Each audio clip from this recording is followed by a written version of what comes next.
All right, everybody. Everyone online, hello, welcome, happy Friday. Everyone in here, happy Friday, good to see you. So today, guys, we are finishing up Romeo and Juliet. We just have one more scene to go and we're done. Finally, we are done. So we're gonna be on page 269 today. And yeah, I'm excited to get through it. Let's see here. I'll also share it on the screen as well in just a bit here, but I want to go over everyone's parts one more time just so we all know what we're reading today. The narrator is going to be Jesse. I'm going to be Romeo. Andrew Magnuson is going to be Balthazar. Friar John is going to be Haley. Matthew is Friar Lawrence. Let's see, is Rose here today? Let's see, Rose.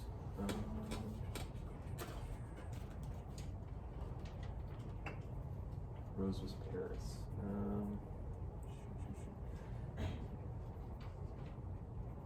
Hey Gianna, would you mind reading Paris for us? Thank you, appreciate it. Morgan is going to be Paige.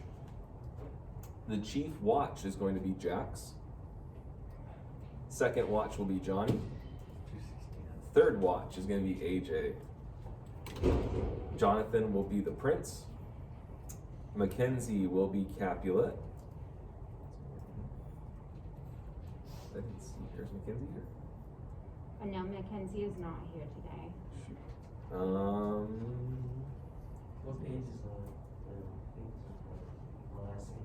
269. I'll put it in the chat for you. Yeah. Let's see here. Hey, Guillermo, could you read Capulet for me, please, today? It's just a small part, but thank you, appreciate it. Lady Capulet will be Alicia, and Montague will be Riley. Okay. And is it Alicia Grady or Alicia West? Alicia West. Sorry. Okay. Yeah, Alicia West.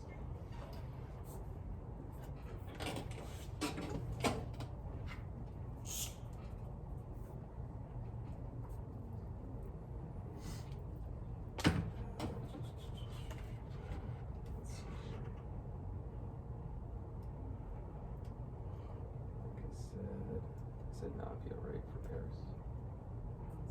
I'm not sure. Okay. Okay, guys, so let me share my screen here really quickly. I'll get that out for you guys and we can start.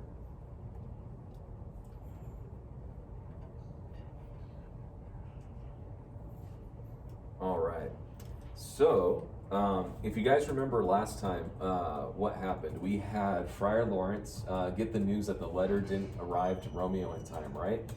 We found out that Juliet's about to awaken from her tomb, and Friar Lawrence needs to get there as soon as possible to make sure he greets her there when she wakes up, to make sure nothing goes wrong.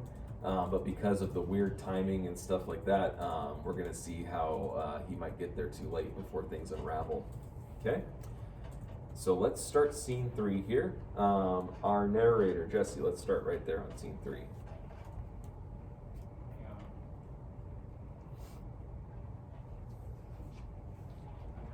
trying to get a single person to get off there. Oh, okay. Which part is it? Scene 3, the cemetery. But what part is he? He's the narrator. Okay, hold on. And then it's starting to work out. Oh, there he is. I'll let him in.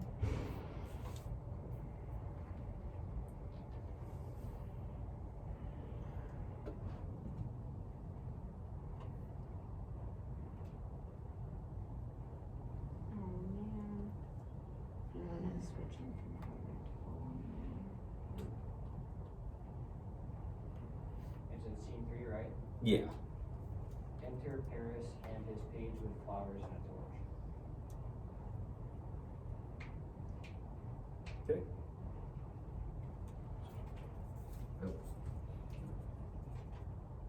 It's Friar John, right? Yeah, you're Friar John. Gianna, that's you in Paris.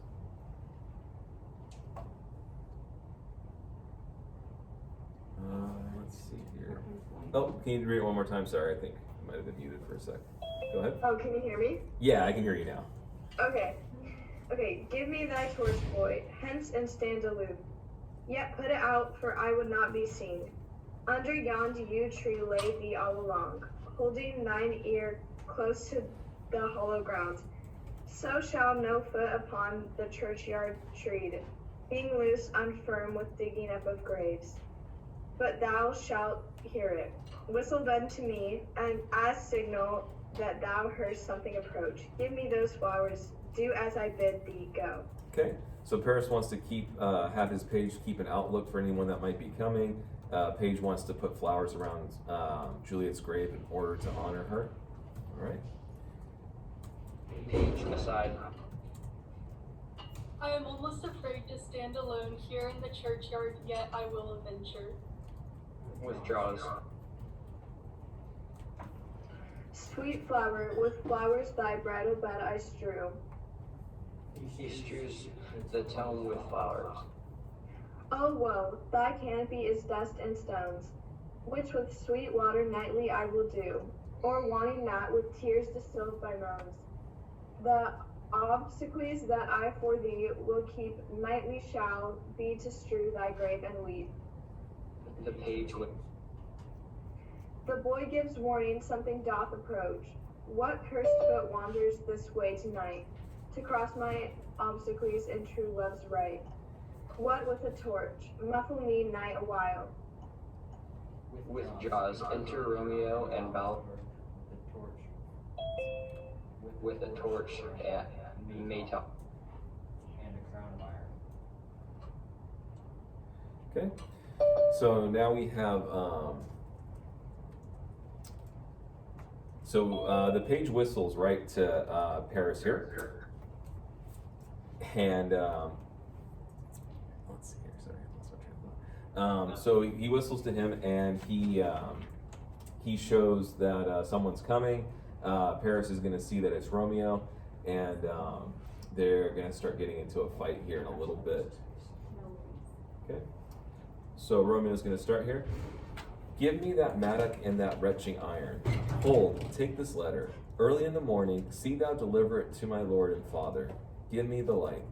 Upon thy life I charge thee, whatever thou hearest or seest, stand all aloof and do not interrupt me in my course.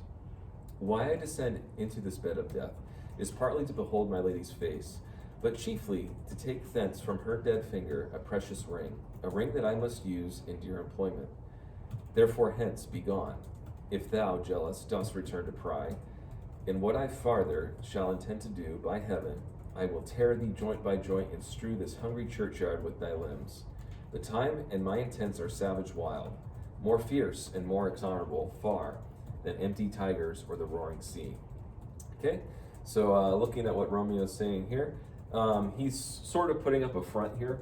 He's saying that, well, I'm just going to go in there and take this ring back from her, probably in order to sell or possibly get some money for, or at least just to take back. Balthasar kind of understands, but he also suspects that Romeo's up to something else, which he really is. So but he's also threatening Balthasar, like, hey, if you don't leave right now, I'm going to tear you up, man, and wreck you. So stay away from me. Don't even come in here. He says that I'm more fierce than the tigers that are hungry here. Okay?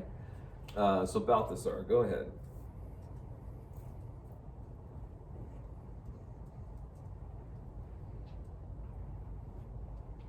Is Andrew Magnuson here today? He was. Oh. Is he there? Hey Andrew, this is your part on Balthasar right here.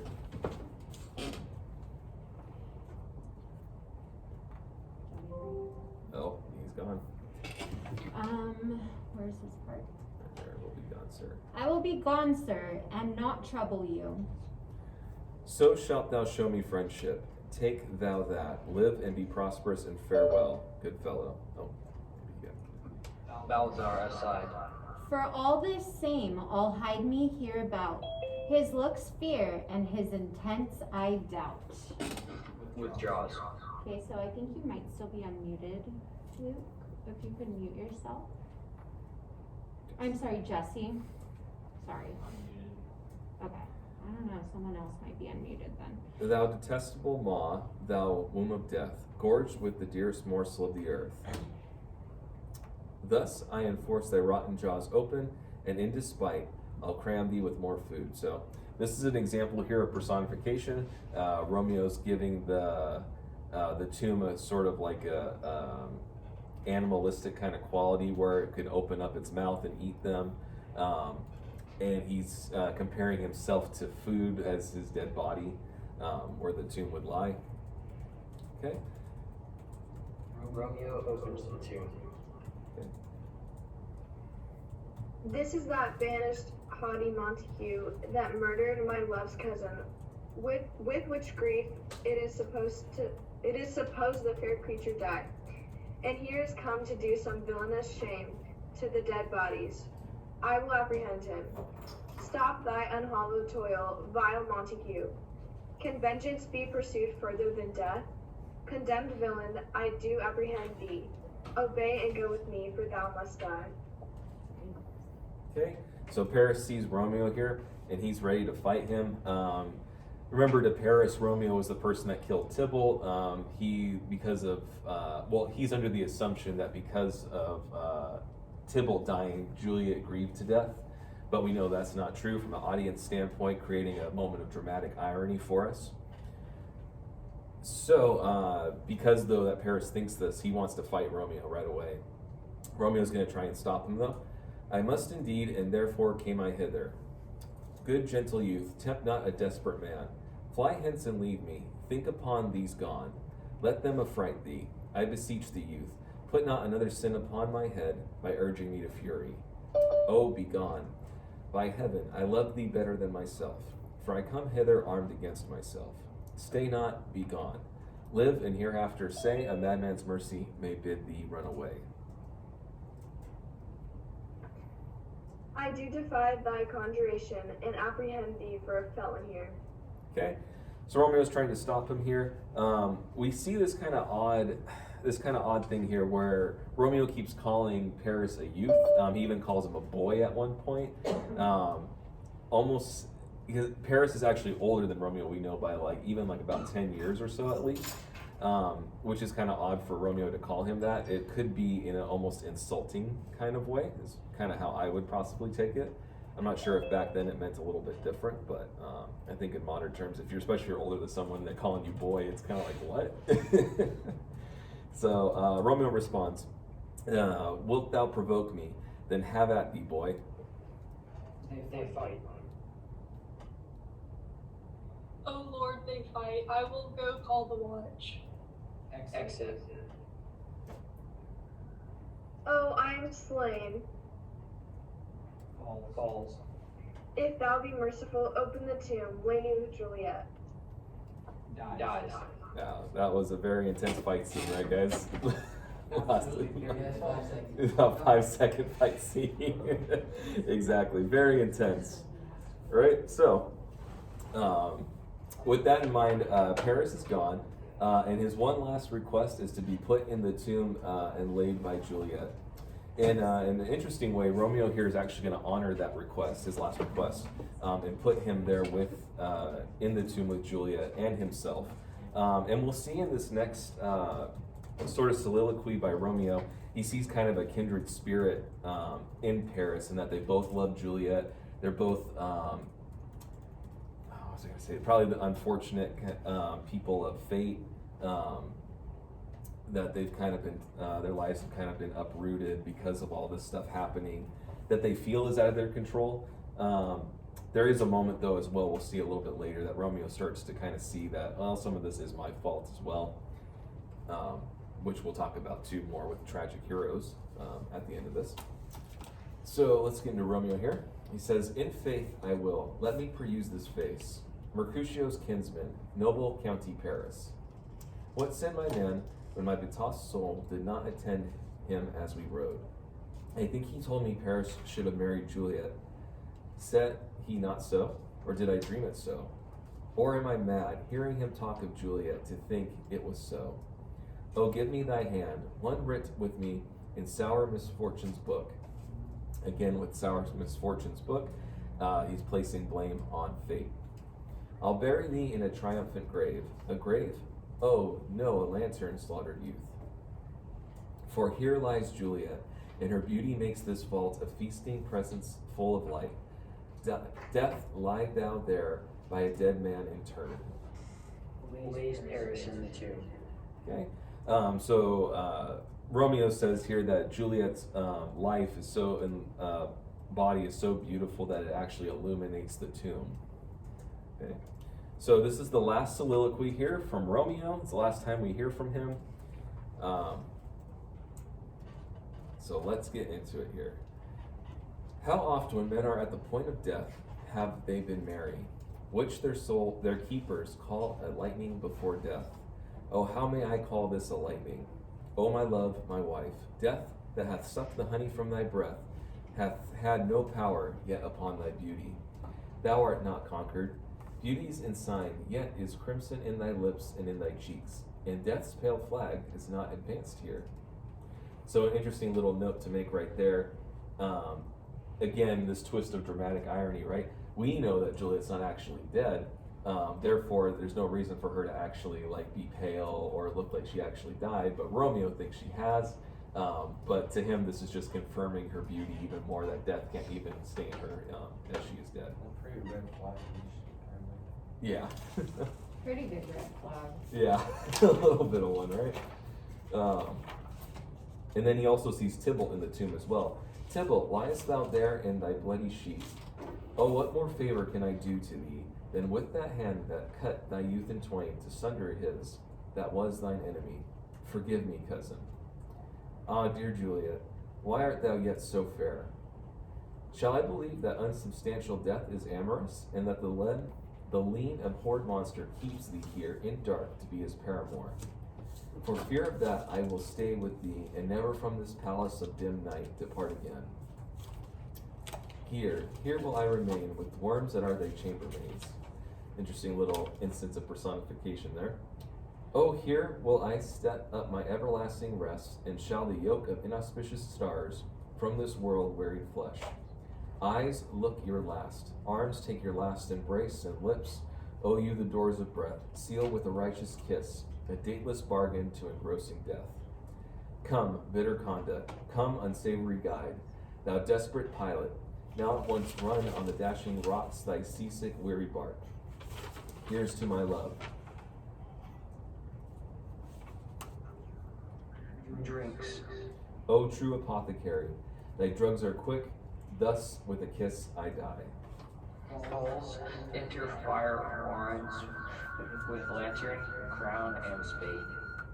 All right, so Romeo is gone, guys. That's it for him. Remember, the drug, he wanted it to work instantly, basically. So there's no chance of recovery from this. If he had literally waited probably 5 minutes, he would have been saved, because the Friar Lawrence would have been there to meet him. They would have told him that Juliet's not actually dead. She's about to wake up. This is also, I feel like, a big part of tragedy is this mistiming, right? Where you wouldn't be alive if just a minute later or a minute sooner or this or that. That's kind of part of tragedy, is this mismanagement of time. Especially when it comes to Romeo and Juliet, they're very rash decision makers, right? They always want things to be instant. That's actually kind of a interesting topic you can get into too. Like reading Romeo and Juliet is that idea of instant gratification, right? You want something right now. Oh, I can't wait. But if you had waited, maybe things would have turned out differently. Okay. So let's see here. Let's pick up Matt, Friar Lawrence. Okay. Can they hear me? Yeah. Okay. Saint Francis, be my speed. How oft tonight have my old feet stumbled at graves? Who's there?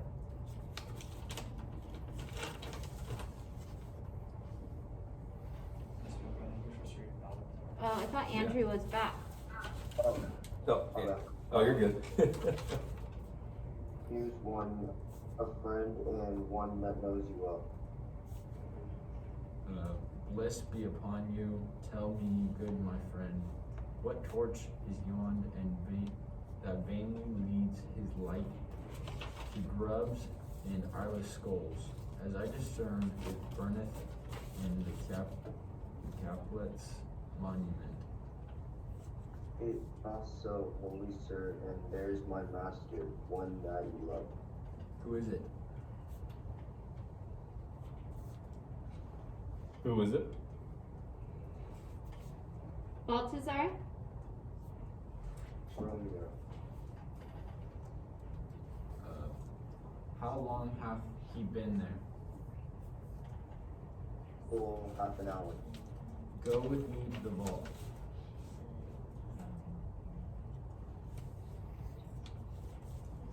Balthazar, look alive, man. I dare not, sir. My master knows not, but I am gone hence, and fearfully did menace me with death if I did stay to look on his intents. Stay then, I'll go alone. Fear comes upon me. Oh, much I fear some ill unrisky thing. As I did sleep under the yew tree here, I dreamt my master and another thought, and that my master sleeping. Okay, we have an interesting moment here where Balthasar actually has a dream of the fight that actually played out. We kind of hypothesized that maybe he actually did kind of see it, and maybe he's kind of thinking maybe it was a dream, and he's not quite sure. But go ahead, Matt. Okay. Oh, it doesn't. Yes, he has to do that. Oh, you just do Romeo. Oh, Romeo. Yeah. Stops and looks on the blood and weapons. Alack, alack, what blood is this which stained the stony entrance of this sculpture? Sepulcher. Oh, It's a older term for a tomb. okay, sepulcher. What mean these masterless and gory swords to lie discolored by this place of peace? Enters the tomb. Romeo, O pale, who else, what perished too, and steeped in blood? Ah, what an unkind hour is guilty of this lamentable chance. The lady stirs. Juliet rises. Do you guys need my help? It's Juliet. Oh, and it's Juliet. Who's reading Juliet today? Which one? Show me where we go. Oh, comfortable friar, where is my lord? I do remember well where I should be, and there I am. Where is my Romeo?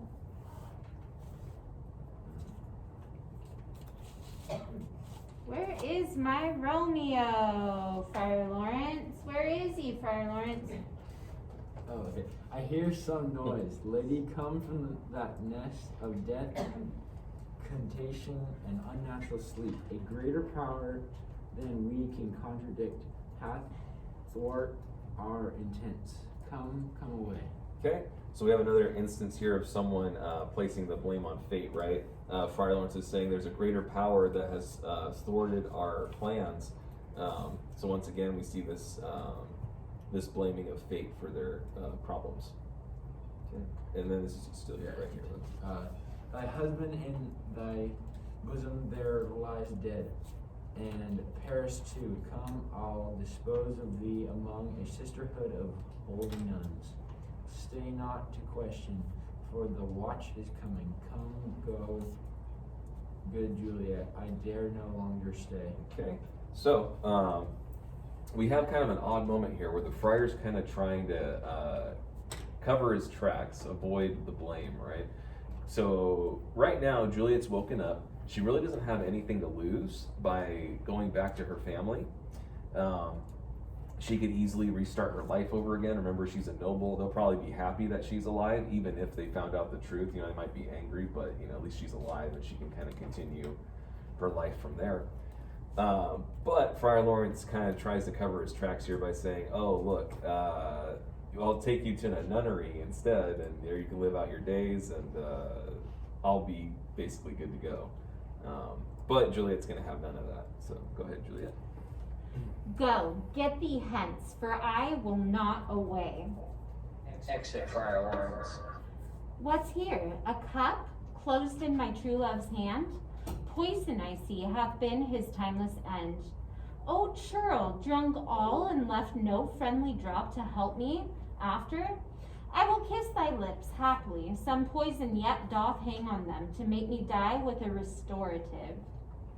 Kisses him. Thy lips are warm. Okay, pause for a second because I was reviewing the Act 5 quiz, and one of the questions is, why does Juliet kiss Romeo's lips when she finds him dead? Who can answer that to me? Okay, Matthew or AJ, doesn't matter, or Haley.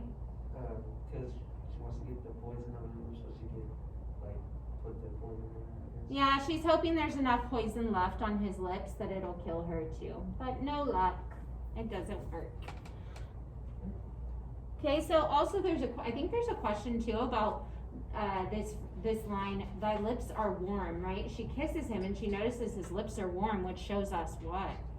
He just died. It's recent, like really recent. And that's really, really sad because she just missed it. Okay? Alright, sorry, Mr. Becker. Within. Yeah? Noise? Then I'll be brief. Oh, happy dagger. Snatches Romeo's dagger. This is thy sheath.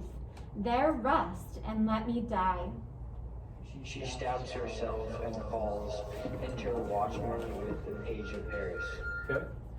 So now we have Juliet's gone now, too, guys. So Romeo and Juliet have both died.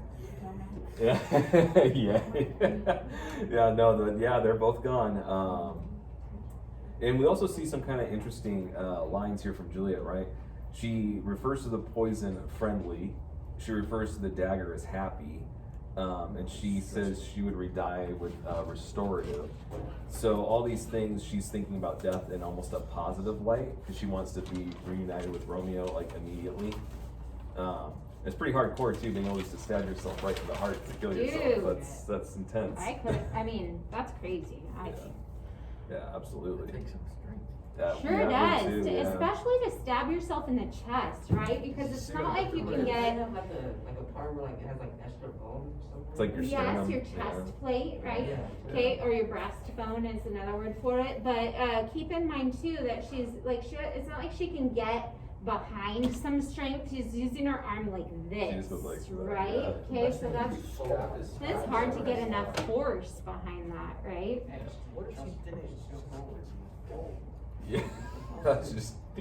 Yeah. So I think it's pretty obvious that Juliet is much more hardcore than Romeo. So sorry, Yeah. Mr. Becker. That is true. You're kind of a weenie. I'll admit Romeo is, but. Oh, yeah, fine. Okay, fine. So, Paige, it's your turn, Morgan. This is the place there where the torch doth burn. And then, Jax, this is you right here for Chief Watchman.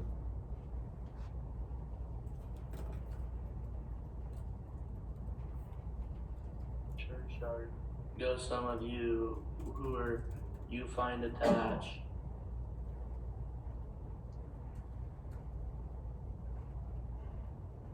Oh, and that's you, Jesse. Exeunt some of the watch. And then that's still you right there, Jax.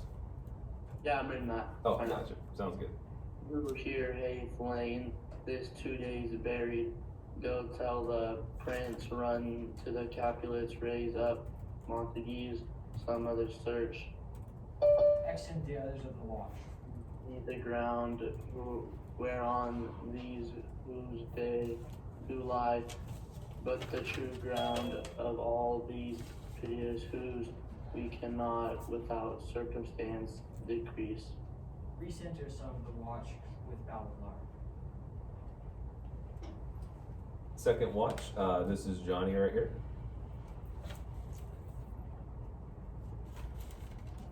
Johnny, are you there, bud? We need you for second watchman. Johnny, where you at? It's your turn, dude.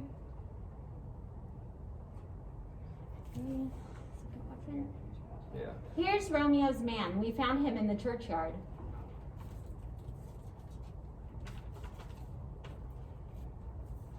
Who's supposed to come next? Jax?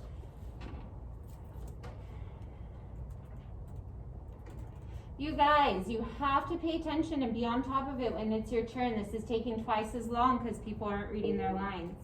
Hold him in safety till the prince come hither. Recenter Friar Lawrence and another watchman. Here is a friar that trembles, sighs, and leaves. We took this knapsack and spade him with as he was coming from his churchyard side. A great suspicion stay the fire too. Enter the prince and attendants. What misadventure is so early up that calls our person from our morning rest? Enter Capulet, Lady Capulet, and others. Okay, so everyone's coming in now. Everyone's kind of trying to find out what the heck is going on. All the watchmen are trying to discover what's happening too. It's kind of like a scene of like watching like kind of crime shows or anything like that, when they're kind of just coming to the aftermath of what happened, of the yellow tape, seeing what's going on. It's a whodunit. It's a whodunit. All right, Kirma, you can go ahead right here with Capulet. What should it be that they're so shriek aboard? Okay, and then Lady Capulet is going to be Alicia W. Do you see it? Do you have your Zoom on? What line is it? 191. Line 191 on page. Can you scroll up just a little bit? 275. 275.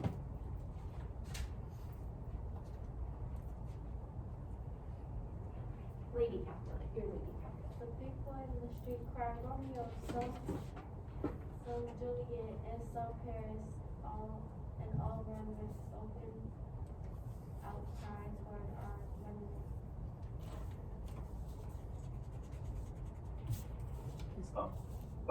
What fear is this which startles in our ears? For again, here lies the county Paris slain and Romeo dead and Juliet dead, before warm and new killed. Search, seek, and know how this foul murder comes. Here is a friar and slaughter Romeo man with instruments upon them fit to open these dead men's tombs. Oh heavens, oh wife, look how our Lord bleeds. This dagger have missed for lo, his house is empty on the back of Montague, and is misheated in my daughter Bosom. Okay, so we have all the family members coming in now. Capulet makes a comment like, "Oh, this dagger should be in the back of a Montague, not in my daughter." Yeah, so we're all kind of just discovering everything right now happening. Only this side of death is a veil that warns my old age to Enter Montague and others. Come, Montague, for thou out early up to see thy son, and here now early down. Alas, my liege, my wife is dead tonight. Grief of my son's exile hath stopped her breath. What further woe conspires against mine age? Okay, so let's pause there for just a second. We got some interesting information that Montague's wife is actually dead. She died apparently from sadness from Romeo being banished, right? So at first I had mistaken it. I had thought it was Juliet's mom, which I felt like would make more sense, that maybe your daughter died and maybe she had so much grief that she died too, but she died of grief over Romeo just being banished. Mm-hmm. So, when they keep saying that banishment's worse than death, it seems like they take that very literally. Hey, wait, maybe that's where Romeo gets his sense of dramatic flair. It could be from the mom, right? Right? It could be, absolutely. Yes, AJ. How does that work when like somebody dies of grief? Like somebody like kills himself or what? Possibly, I'm not. It doesn't really go into detail on this in this particular instance, but Yeah, it just says her breath stopped from a broken heart. right. Kind of like what was it? You guys seen Star Wars, right? Revenge of the Sith. Like how?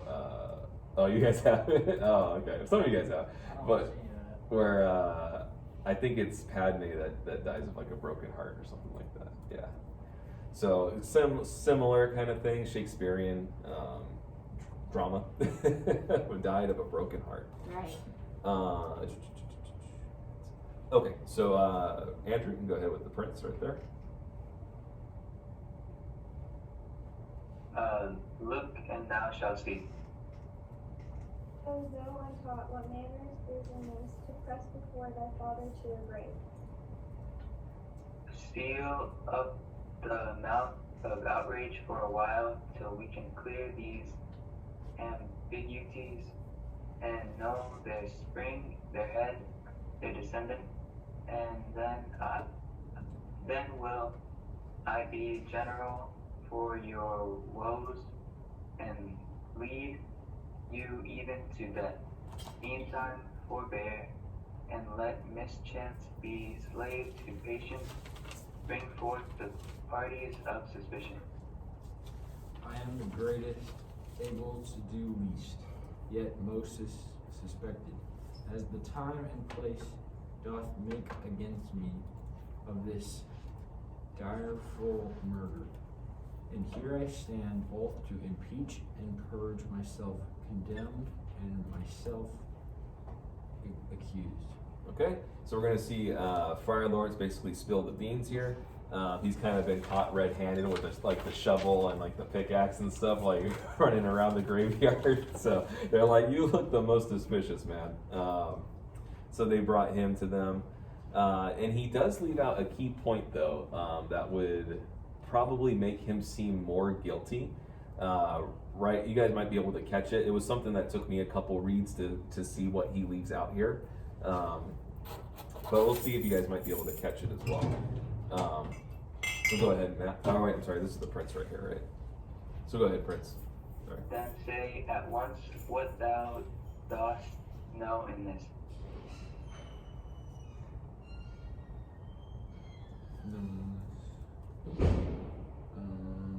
I will be brief, for my short date of breath is not so long as is a tedious play.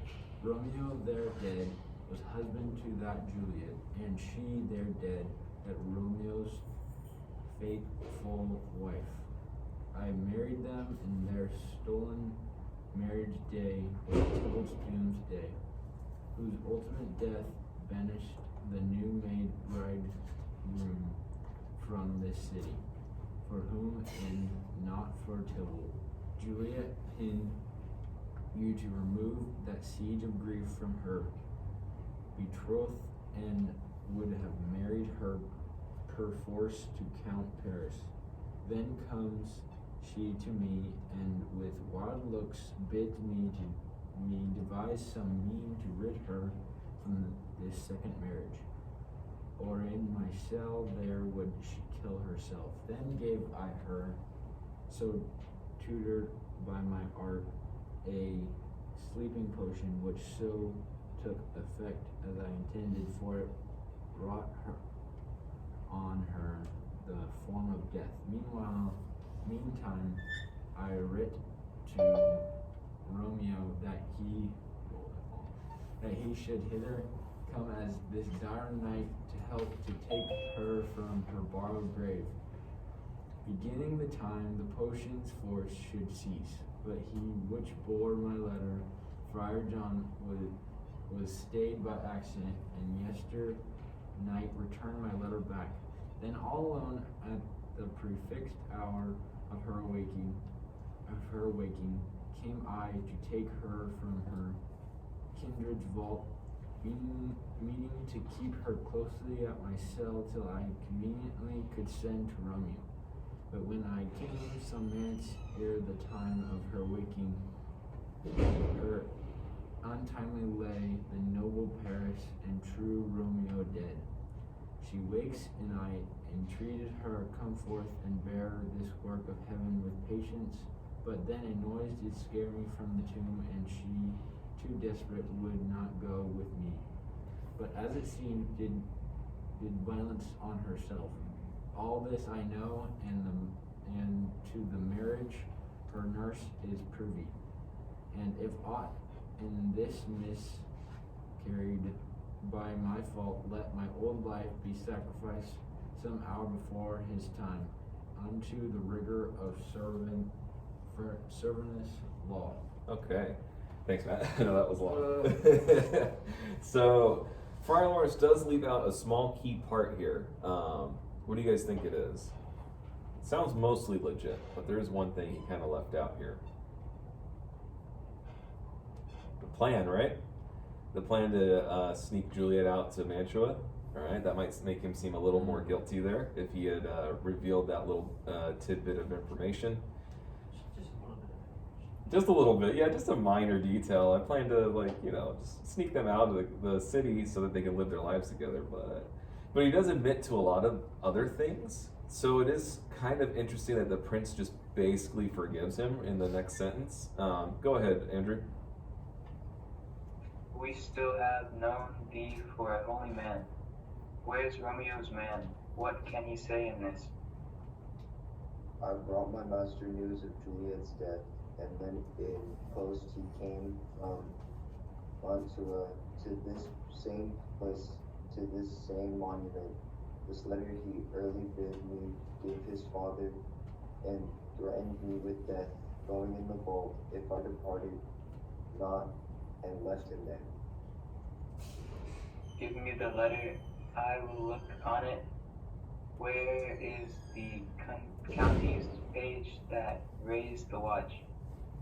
Sirrah, what made your master in this place? He came with flowers to strew his lady's grave, and bid me stand alone, and so I did. Anon comes one with light to ope the tomb, and by my master drew on him, and then I ran away to call the watch. This letter doth make good the friar's words, their course of love, the tidings of her death, and here he writes that he did buy a poison of a poor apothecary, and wherewithal. We came to this vault to die and lie with Juliet, where be these enemies, Capulet, Montague, see what a scourging is laid upon you hate, that heaven finds means to kill your joys with love, and I, for winking at your discords too, have lost a brace of kinsmen, all are punished. Okay, so the prince here kind of points out the irony that Capulet and Montague's hate is interesting because their children were actually destroyed by their love for each other rather than their hate for each other.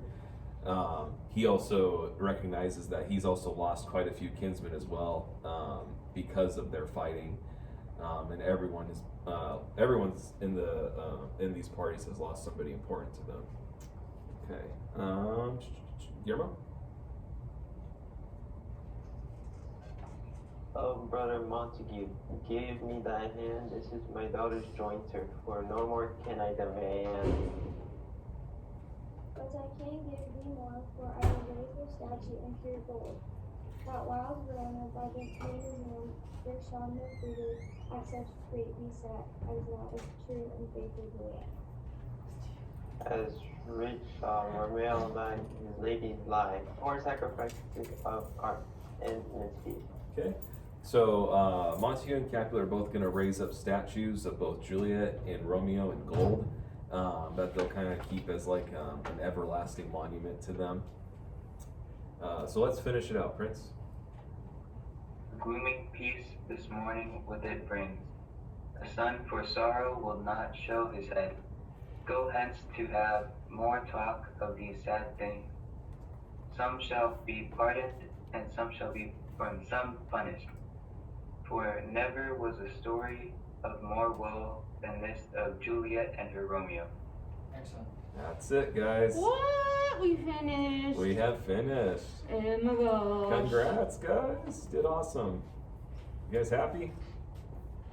They look Some are happy. happy. I think some of you guys are happy for sure. That's good. We're done. Cool. Awesome job, guys. There is one thing I wanted to point out here. There's two characters missing at the end of this that were very important up till the last act. Do you guys think of who they are? Right, AJ? I get it wrong, but Juliet's mom, right? On the right track. Who's the other person that was taking care of her? The nurse. The nurse, yeah. I remember the nurse played such an important role up until now. She had been part of behind the whole scenes, and she wasn't there in the last final thing. Who on Romeo's side isn't there that was very important to him up till now? Go ahead, Haley. Wasn't it his cousin? His Or that cousin. little boy that we saw in It was, what do we call him? Brovolio, Benvolio. Yeah. So he had been there throughout the whole play as well until this final act. And it's kind of strange that, at least to me, that Shakespeare decided to omit those two characters when they had been so pivotal roles up until now. If you think, you might even think about how the play might have changed if those two had been there. Think about even maybe what would have happened if Benvolio had been the one to come to Romeo and tell him about Juliet's death, right? Maybe Benvolio had been able to talk him out of it. Maybe he would have went to him at the grave and stayed with him. You could even think about how the nurse might have gone along with the plan for Juliet. Maybe she would have been there first and talked to her. And a lot of this probably could have been prevented. I think that's part of the main theme of the play is just talking. You know what I mean? Nobody talks to each other. There's all these secrets and all these lies and plans. And this is Miss Pope's one of her favorite lines are the last two lines. For never there was a story of more woe than this of Juliet and her Romeo.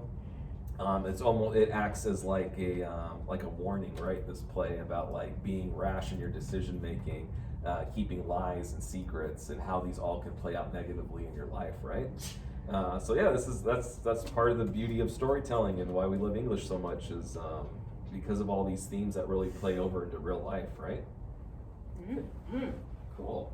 So yeah, congrats guys, we're done. Okay. So with that in mind, we still have some work to do for Romeo and Juliet though. I know. I think the next thing we're going to do now is we're going to go over another definition in our Act 5 guided questions. So if you guys you guys can bring those out and we can go over that really briefly with you. Okay, I'm going to have this. If you would like to, you can. I'm going to have it shared up on the screen here too. For you guys in class, you guys can see it up there as well under Tragic Hero, right in the center of the board. Okay. All right, so we're going to go over the definition today of tragic hero. And as you guys are going to see, there's 6 characteristics here of tragic hero. So the first one I want to go over is, we'll see how these kind of apply to Romeo and Juliet, right? So a tragic hero is someone who's usually born of nobility or high social status. We know that both with Romeo and Juliet, they're both born into nobility. They both have tragic flaws, a characteristic that leads to the character's ultimate downfall. As we previously mentioned, they're both rash decision makers. They both lie, obviously, to their families. And these flaws kind of are what ends up causing them to die at the end. The characters of a tragic hero must experience a huge downfall that also brings disaster to others. So if you remember, after Romeo had killed Tybalt, he was banished, and because of that, we had all this other tragedy happen. Paris ends up dying. And then the next one, we could say the tragic hero must recognize that the downfall was in part due to their own actions. We have a brief moment in the play towards the end where Romeo kind of recognizes that this isn't, I think it's after he kills Paris, where he's like, it's not completely fate's fault, it's partly mine that all this is happening. Yeah, and like when he agrees to bury Paris in the Yeah, tomb exactly. and stuff It's like kind of his that. moment of recognition of his wrongs Hey, and Luke, stuff. make sure you're not doing anything with class on there. Okay. A little late. Right. What? I'm recognizing. Yeah, a little late in recognizing, exactly. Yeah, maybe. And then, so the audience must also feel compelled to root for this character. We want them to win. I don't know how you guys feel about Romeo and Juliet, if you like them as characters or not.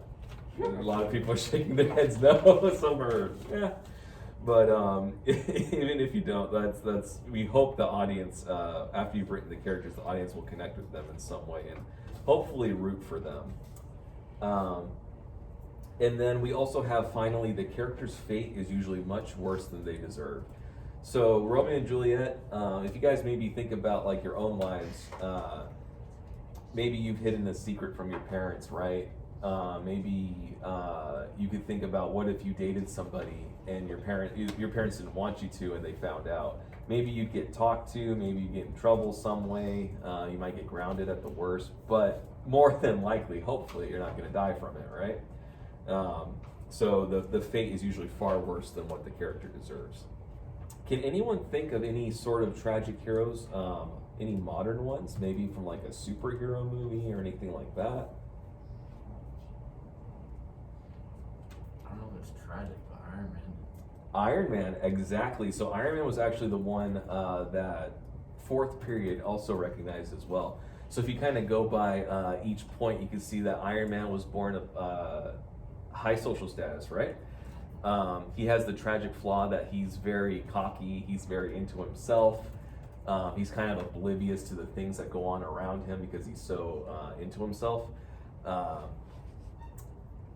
Let's see here. He experiences that huge downfall, right, where he's in that blast in the first movie with the Jeep and stuff.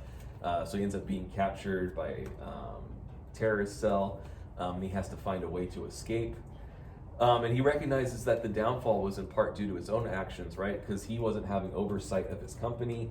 They were able to sell weapons to both, military and terrorist organizations without his oversight. And so I feel like at least for myself, Iron Man is a much more compelling character to root for, right? We like him because he's funny. He's a good guy at heart, and he tries to help people ultimately and take responsibility for his actions as well. Not as dramatic. Not as dramatic either, yeah, exactly. And then so his fate is probably worse than he deserves as well, right? Because if you remember the shrapnel that gets into his chest, he has to wear that reactor right in his chest that prevents the shrapnel from coming into his heart. So that's also another a fate that's probably worse than what he deserves for his actions. Okay. So that's a great example. I would say maybe you can maybe think about like someone like Batman. Maybe he'd also be considered a tragic hero as well. Okay. So good, great examples, guys. I love it. Let's see here. So I'll leave this up for just about 10 more seconds for you guys if you want to screenshot it on Zoom. For everybody in class, it's written right up there if you want to write that down for the definition. Also, remember, we don't need